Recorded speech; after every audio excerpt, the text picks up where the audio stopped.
Hello hello friends, welcome to my channel. तो चलिए economics का क्विज देखते हैं, आज का 20वां दिन का क्विज। तो आज का पहला क्वेश्चन है, तो कुछ क्वेश्चन ट्रेडिशनल है और कुछ क्वेश्चन जो है हाल फिलहाल के करंट अफेयर से या उसी परिप्रेक्ष्य से जुड़े हुए हैं। तो अपस्फीति वस्तुओं और सेवाओं के अपस्फीति के संबंध में निम्नलिखित कथनों पर विचार कीजिए। तो अपस्फीति वस्तुओं और सेवाओं के सामान्य मूल्य स्तर में होने वाली कमी है। अपस्फीति तब होती है जब मुद्रास्फीति की दर 0% से नीचे गिर जाती है।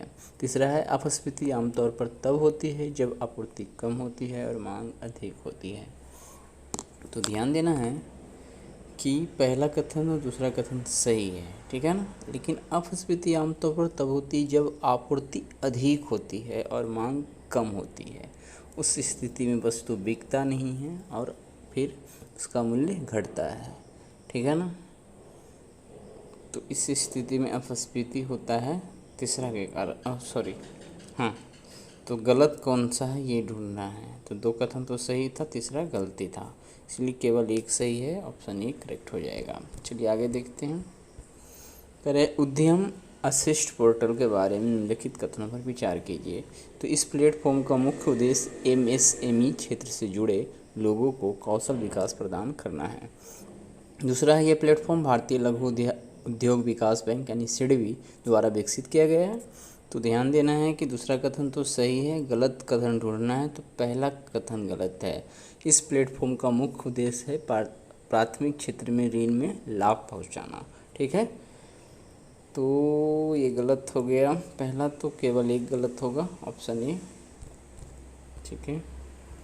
चलिए अगला देखते हैं। अनिवार्य रूप से परिवर्तनीय डिबेंचर सीसीडी के बारे में निम्नलिखित में से कौन सा से कथन सही है। अनिवार्य परिवर्तनीय डिबेंचर, कौन सा कथन सही है ढूंढना है इस बार, ठीक है। तो अनिवार्य परिवर्तनीय डिबेंचर एक प्रकार का बॉन्ड है जिसे एक निर्दिष्ट तिथि तक स्टॉक में परिवर्तित किया जाना चाहिए। अनिवार्य रूप से परिवर्तनीय डिवेंचर। साथ ही ध्यान देना है, यह न तो पूर्णतः एक बॉन्ड है और न ही पूर्णतः एक स्टॉक है, ये भी कथन सही है। कर रूपांतरण के समय तक इसे आयकर के प्रयोजन के लिए ऋण के रूप में माना जाता है। तो यहाँ पे ए बी सी तीनों कथन सही है, उपरोक्त में से सभी सही होगा, ऑप्शन डी।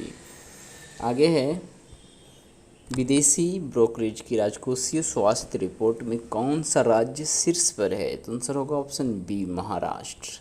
विदेशी ब्रोकरेज की राजकोषीय स्वास्थ्य रिपोर्ट में कौन सा राज्य शीर्ष पे है, तो महाराष्ट्र। अगला देखते हैं। मूल्य स्थिरीकरण कोष के संबंध में निम्नलिखित कथनों पर विचार कीजिए। प्राइस स्टेबलाइजेशन फंड क्रय से आवश्यक खाद्य वस्तु में अत्यधिक मूल्य में उतार चढ़ाव को कम करने के लिए वर्ष 2023-24 के केंद्रीय बजट में लॉन्च किया गया था। तो ध्यान देना है, ये 2014-15 के केंद्रीय बजट में लॉन्च किया गया था। तो यहाँ पे हो जाएगा पहला कथन गलत। दूसरा है, ये कृषि एवं किसान कल्याण मंत्रालय की देखरेख में है। पहले था बट अभी है ये किस में, 1 अप्रैल 2016 से 1 अप्रैल 2016 से जो है ये उपभोक्ता मामले, खाद्य और सार्वजनिक वितरण मंत्रालय के अंतर्गत आता है। तो दूसरा कथन इसके कारण गलत हो गया। तीसरा ठीक है, यह राज्य सरकारों, केंद्र शासित प्रदेशों को ऐसी आवश्यक खाद्य वस्तुओं के लिए उनकी कार्यशील पूंजी को वित्तपोषित करने के लिए ब्याज मुक्त ऋण प्रदान करता है। तो कितने कथन सही है, तो केवल एक, ऑप्शन ए यहाँ भी करेक्ट होगा क्योंकि दो गलत हो गया। आगे देखते हैं आज का ट्रेडिशनल। मुद्रास्फीति को नियंत्रित करने के लिए केंद्रीय बैंक को निम्नलिखित में से कौन से उपाय अपनाने चाहिए। तो बैंक दर में वृद्धि, न्यूनतम नकद कोष में वृद्धि, खुली बाजार की क्रियाएं, साख की राशनिंग और सीमांत आवश्यकता में वृद्धि। तो ये जितने भी यहाँ पे टर्म दिए हुए हैं सभी जो है मुद्रास्फीति को नियंत्रित करने में कारगर साबित होते हैं, इसलिए ऑप्शन डी करेक्ट हो जाएगा। चलिए आगे देखते हैं। मुद्रास्फीति को दूर करने के लिए निम्नलिखित में कौन सा राजकोषीय उपाय अपनाया जा सकता है, ठीक है। वो भी था, इधर भी कुछ पॉइंट है। तो सार्वजनिक व्यय में कमी, सार्वजनिक ऋण में कमी, पुराने ऋणों को चुकाने में विलंब, करों में वृद्धि, मुद्रा का अधिमूल्यन, घाटे की वित्त व्यवस्था। तो सार्वजनिक व्यय में भी कमी करने से मुद्रास्फीति पे कंट्रोल होता है। सार्वजनिक ऋणों में कमी नहीं, वृद्धि, सार्वजनिक ऋणों में वृद्धि। फिर है पुराने ऋणों को चुकाने में विलंब। सरकार ने जो भी कर्ज लिया है उसको चुकाने में यदि विलंब करता है तब पर भी मार्केट में पैसा घटता है, उसके कारण भी मुद्रास्फीति को कंट्रोल किया जाता है। ठीक है, कर में वृद्धि करके भी जनता के पास अधिक पैसे को सरकार अपने पास लेने की कोशिश करती है और नए कर भी लगाकर। ठीक है, फिर है मुद्रा का अधिमूल्यन। मुद्रा का अवमूल्यन सामान्यतः जो है मुद्रास्फीति में हो जाता है। यदि उसका अधिमूल्यन कर दिया जाए तो उस स्थिति में मुद्रास्फीति नियंत्रित किया जाएगा। घाटे की वित्त व्यवस्था से मुद्रास्फीति बढ़ता है, लेकिन घाटे की वित्त व्यवस्था में यदि कमी कर दिया जाए तो उस स्थिति में भी मुद्रास्फीति जो है नियंत्रित होता है। तो इस प्रकार से ऑप्शन सी सही है। तो गलत ये था कि सार्वजनिक ऋण में वृद्धि होना चाहिए। ठीक है, यहाँ कमी नहीं, और मुद्रा का घाटे की वित्त व्यवस्था में कमी, ये दो पॉइंट क्या है गलत था। तो सही ढूंढना है तो ये ऑप्शन सी में है। चलिए आगे देखते हैं। अगला है निम्नलिखित में से कौन सा मुद्रास्फीति नियंत्रण का उपाय हो सकता है? उत्पादन में वृद्धि, उचित व्यापारिक नीति, उचित विदेश नीति, कीमत नियंत्रण एवं राशनिंग, बचत को प्रोत्साहन। तो निम्नलिखित में से कौन सा भी मुद्रास्फीति नियंत्रण का उपाय हो सकता है? तो ऑप्शन डी सारा, 1 2 3 4 5। अगला देखते हैं।